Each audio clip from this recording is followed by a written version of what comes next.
Assalamualaikum warahmatullahi wabarakatuh. Waalaikumsalam warahmatullahi wabarakatuh. Innal hamdalillah nahmaduhu wa nasta'inuhu wa nastaghfiruh wa na'udzu billahi min shururi anfusina wa min sayyiati a'malina. May yahdihillahu fala mudilla lahu wa may yudlil fala hadiya lahu. Asyhadu an la ilaha illallah wa asyhadu anna Muhammadan abduhu wa rasuluh. Allahumma shalli ala sayyidina Muhammad wa ala ali sayyidina Muhammad. Yang saya hormati Bapak dosen pengampu Dr. Henrizal, yang saya segani teman-teman seperjuangan. Dirinya saya di sini, saya ingin menyampaikan presentasi saya yang berjudul Al-Quran dan Hadis sebagai sumber hukum utama Islam. Al-Quran secara bahasa berasal dari kata qara'a, yaqra'u Qur'anan, yang artinya sesuatu yang dibaca. Secara istilah, Al-Quran adalah sesuatu yang diturunkan oleh Allah kepada Nabi Muhammad SAW melalui perantara malaikat Jibril. Adapun kandungan hukum yang terdapat di dalam Al-Quran menurut para pendapat ulama ada tiga. Yang pertama, i'tiqadiyah, sesuatu keyakinan yang berkaitan kepada Allah, Rasul, malaikat dan manusia dan kitab-kitab serta hari akhir. Yang kedua, hukum uluhiyah, sesuatu yang berkaitan dengan kepribadian diri seseorang, yang mana yaitu termaksud akhlak yang baik seperti rendah hati, jujur, amanah. Yang ketiga adalah amaliyah, yang mana sesuatu yang berkaitan dengan transaksi sesama manusia. Adapun sifat-sifat yang terdapat di dalam Al-Quran seperti An-Nur, Basyir Nazir dan Hudasyifah rahmatul lil alamin. Baiklah, selanjutnya ada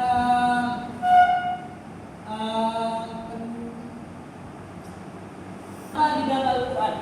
Seperti Al-Quran yang disepakati para ulama adalah sesuatu yang dibaca, menunjukkan bahwasanya Al-Quran ini adalah sesuatu bacaan gunanya untuk menyampaikan risalah kepada seluruh manusia.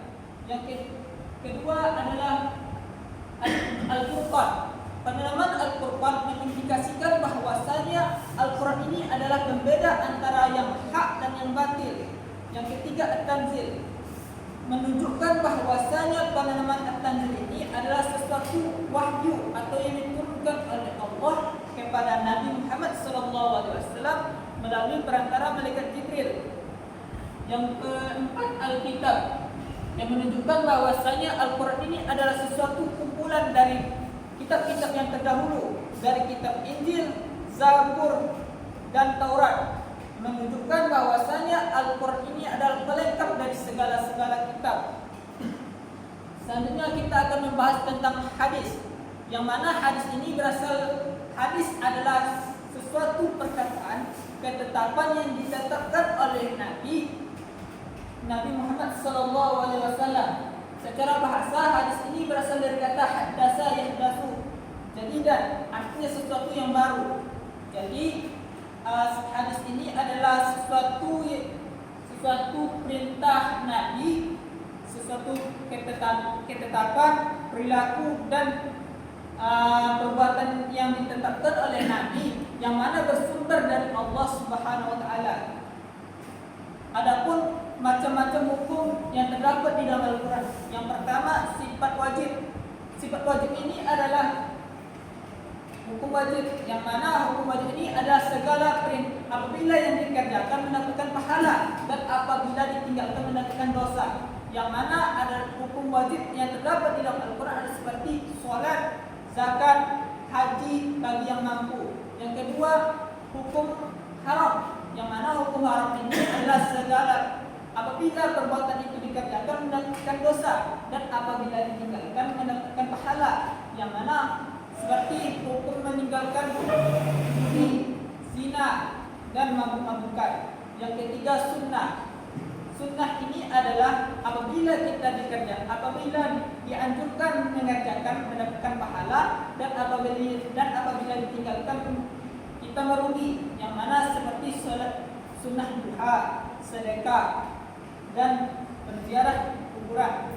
Yang keempat adalah makruh, sesuatu yang dianjurkan untuk meninggalkannya, diutamakan untuk meninggalkannya, dan apabila ditinggalkan tidak apa-apa. Yang kelima adalah mubah, sesuatu yang dikerjakan, yang diperbolehkan oleh agama, seperti berdagang atau berolahraga. Yang terakhir adalah yang dapat saya sampaikan. Mohon maaf apabila ada kekurangan. Sekian dari saya. Assalamualaikum warahmatullahi wabarakatuh. Waalaikumsalam warahmatullahi wabarakatuh. Nah, apakah ada pertanyaan kepada teman-teman sekalian?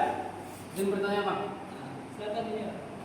Bagaimana jika suatu perkara itu tidak ditemukan hukumnya di dalam Al-Quran maupun hadis? Di mana kita akan mencari? Baiklah, saya akan menjawab pertanyaan Junior. Apabila hukum itu tidak terdapat di dalam Al-Quran maupun hadis, maka ada pendapat para ulama. Makanya kita menggunakan para pendapat ulama, yaitu ijma' para ulama. Jadi kesepakatan para ulama, dikumpulkan para ulama untuk mencapai kesepakatan untuk menentukan suatu hukum tersebut. Jadi itulah yang dapat saya sampaikan. Apakah ada? Selanjutnya, Apa pengertian Al-Quran dan hadis menurut istilah?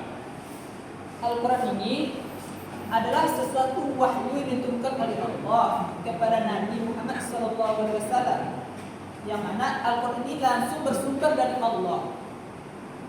Hadis ini, sedangkan hadis adalah sesuatu perkataan atau perbuatan yang ditetapkan oleh Nabi, yang mana perkataan ini langsung disampaikan oleh Nabi Muhammad SAW. Jadi hadis ini adalah sesuatu yang bisa jadi ada yang kurangnya. Jadi Al-Quran ini tidak bisa diubah, yang dicampur tangankan oleh manusia.